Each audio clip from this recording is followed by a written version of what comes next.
নমস্কার। আচ্ছা ভাবুন তো, যখন সরকার বদলায় তখন কি শুধু নেতারাই বদলান? না, সাথে আসে এমন কিছু কাগজ বা নথি যেগুলো নেহাতি কাগজ নয়, বরং ভবিষ্যতের একটা পরিষ্কার সিগন্যাল। আজ আমরা এমনই একটা দারুণ ইন্টারেস্টিং আর চর্চিত নথি নিয়ে কথা বলবো। নাম এ blueprint for the new Bengal administration বা নতুন বঙ্গ প্রশাসনের রূপরেখা। এটা একটা চূড়ান্ত রাজনৈতিক দলিল। ধরুন ক্ষমতা বদলানোর পর নতুন সরকারের কৌশল ঠিক কী হতে পারে তার একটা মাস্টার প্ল্যান। আমরা আজ একেবারে নিরপেক্ষভাবে কোনো সাইড না নিয়ে এই দলিলের প্রস্তাবগুলোর গভীরে গিয়ে দেখব যে আসলে এর ভেতরে কি মেসেজ লুকিয়ে আছে। দলিলের শুরুতেই বলা হয়েছে new dawn of a new era, মানে নতুন যুগের নতুন প্রভাত। বুঝতেই পারছেন, শুরুতেই একটা চরম ড্রামাটিক আর ইমোশনাল টোন সেট করা হয়েছে।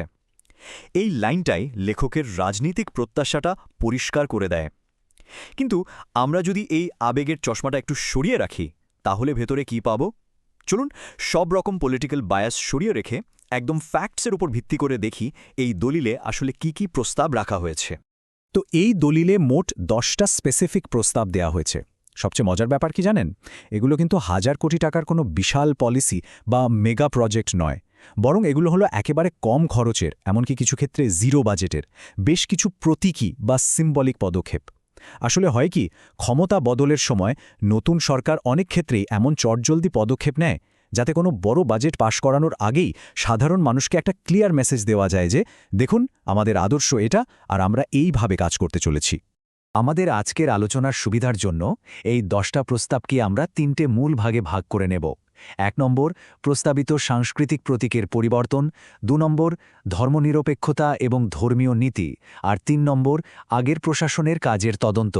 তো চলুন সরাসরি আমাদের প্রথম ভাগে ঢোকা যাক, প্রস্তাবিত সাংস্কৃতিক প্রতীকের পরিবর্তন।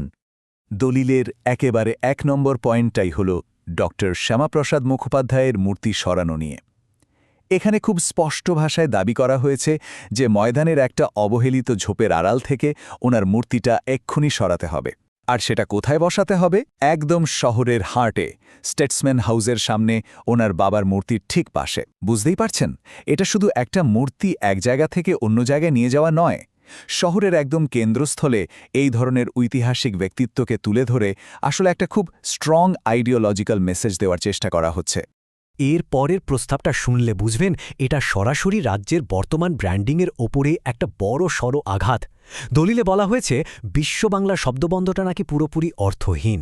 আর শুধু তাই নয়, দাবি করা হয়েছে সরকারি সমস্ত কাজ, লোগো এবং পরিকাঠামো থেকে এই স্লোগানটাকে অবিলম্বে আর সম্পূর্ণভাবে বাতিল করতে হবে। মানে সোজা কথায়, আগের সরকারের তৈরি করা যে পরিচিতি বা ব্র্যান্ডিং, সেটা পুরোপুরি মুছে ফেলার একটা ডিরেক্ট পদক্ষেপ। এবার আসুন 5 নম্বর পয়েন্টে। এখানে রাস্তার নাম বদল নিয়ে একটা বিশাল পরিবর্তনের কথা বলা হয়েছে। লেখকের মতে বেশ কিছু রাস্তা বিদেশি এবং তথাকথিত সাম্প্রদায়িক নেতাদের নামে রয়েছে, যেগুলো মুছে ফেলতে হবে। কোন নামগুলো? যেমন ধরুন লেনিন, কার্ল মার্কস, হোচিমিন বা তিতুমিরের মতো নামগুলো। আর এগুলোর বদলে কী নাম রাখার প্রস্তাব দেওয়া হয়েছে? প্রণবানন্দ, সাভারকার, সর্দার প্যাটেল এবং কাজী আব্দুল ওদুদ। এই যে সম্পূর্ণ বিপরীত মেরুর নামগুলো বেছে নেওয়া হলো, এটা আসলে রাস্তার নামের মাধ্যমে পাবলিক স্পেসে একটা নতুন ইতিহাস তৈরি করারই স্পষ্ট ইঙ্গিত, তাই না? এবার আমরা আমাদের দ্বিতীয় থিমে আসছি, ধর্মনিরপেক্ষতা এবং ধর্মীয় নীতি। এই দলিলে মাদ্রাসা শিক্ষা ব্যবস্থা নিয়ে বেশ কিছু কড়া আর সেন্সিটিভ কথা বলা হয়েছে। 3 আর 10 নম্বর পয়েন্টে একদম সাফ দাবি করা হয়েছে যে আসামের হিমন্ত বিশ্ব শর্মার মডেলে এই রাজ্যের মাদ্রাসাগুলোতেও সমস্ত সরকারি ফান্ডিং পুরোপুরি বন্ধ করে দিতে হবে। যুক্তিটা কি? যুক্তি হলো, একটা ধর্মনিরপেক্ষ রাষ্ট্রে সাধারণ মানুষের ট্যাক্সের টাকায় কোনো ধর্মীয় প্রতিষ্ঠান কেন সাহায্য পাবে? এর পাশাপাশি প্রাক্তন মুখ্যমন্ত্রী বুদ্ধদেব ভট্টাচার্যের পুরনো একটা কথিত মন্তব্যের রেফারেন্স টেনে দাবি করা হয়েছে যে রাজ্যের প্রতিটি মাদ্রাসার উপর নাকি এবার থেকে কড়া নজরদারি বা সার্ভেলেন্স চালাতে হবে। ধর্মীয় নীতির মধ্যে আরও দুটো বেশ বড় প্রস্তাব আছে। 4 নম্বর পয়েন্টে বলা হয়েছে আজানের সময় লাউডস্পিকার বা মাইকের ব্যবহার পুরোপুরি ব্যান করতে হবে, অথবা অন্তত তার ডেসিবেল লিমিট বা শব্দমাত্রা বেঁধে দিতে হবে। আর অন্যদিকে 9 নম্বর পয়েন্টটা হলো পরিকাঠামো বা ইনফ্রাস্ট্রাকচার নিয়ে। এখানে বলা হয়েছে কলকাতা এয়ারপোর্টের ভেতরের একটা মসজিদকে অবিলম্বে অন্য জায়গায় সরাতে হবে। দলিলে দাবি করা হচ্ছে যে ওই নির্দিষ্ট মসজিদটার জন্যই নাকি এয়ারপোর্টের রানওয়ে সম্প্রসারণের অত্যন্ত জরুরি কাজটা বারবার আটকে যাচ্ছে। আচ্ছা, এবার আমরা ঢুকছি আমাদের তৃতীয় এবং শেষ ভাগে, পূর্ববর্তী বা আগের প্রশাসনের তদন্ত। আগের সরকারের আমলের বেশ কিছু বিতর্কিত বিষয় নিয়ে এই ব্লুপ্রিন্টের সরাসরি কিছু দাবি তোলা হয়েছে। অভিযোগগুলো বেশ ছড়ানো ছেটানো, তাই আমরা এইগুলোকে এক জায়গায় করে দেখার চেষ্টা করব যে ঠিক কোন কোন স্পেসিফিক ইস্যুর উপর ইনভেস্টিগেশন বা তদন্ত করার কথা বলা হয়েছে। যেমন ধরুন ৬ নম্বর পয়েন্ট, এখানে আগের মুখ্যমন্ত্রীর লেখা কিছু কবিতার বই, বিশেষ করে এপাং ওপাং ঝাপাংয়ের মতো বইগুলোর কথা সরাসরি বলা হয়েছে। দাবি করা হয়েছে সরকারি সাহায্যপ্রাপ্ত যত স্কুল বা পাবলিক লাইব্রেরি আছে সেখান থেকে এই বইগুলো অবিলম্বে সরিয়ে ফেলতে হবে। কিন্তু শুধু সরানোই নয়, তদন্ত করে দেখতে হবে যে এই বইগুলো কেনা আর ডিস্ট্রিবিউট করার পেছনে সরকারের ঠিক কত টাকা খরচ হয়েছে, আর সেই হিসাব পাবলিকের সামনে আনতে হবে। এবার একটা ফিগার শুনুন, 1.8 কোটি টাকা। হ্যাঁ, সংখ্যাটা বেশ চমকে দেওয়ার মতো।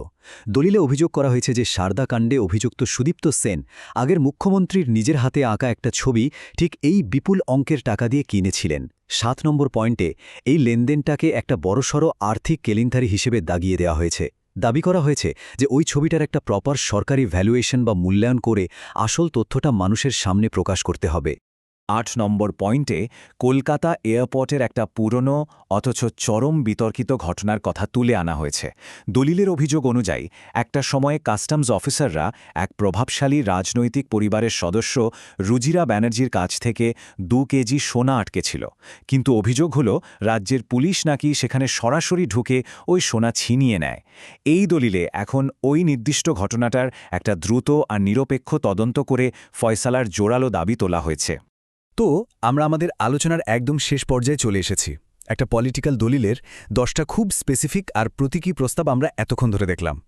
এবার আসল প্রশ্নটা হলো, ক্ষমতা যখন হাত বদল হয় তখন এই ধরনের পলিটিক্যাল ব্লুপ্রিন্টগুলো মানুষের চিন্তাভাবনায় কতটা প্রভাব ফেলে? এগুলো কিভাবে একটা নতুন সরকারের আদর্শগত এজেন্ডা আর ভবিষ্যতের রাস্তাটা তৈরি করে দেয়? এই রাজনৈতিক পালাবদল আর তার সাথে জড়িয়ে থাকা এই প্রতীকী চালগুলো যখন আমরা দেখি, তখন এই প্রশ্নটা কিন্তু সত্যি আমাদের ভাবায়, তাই না?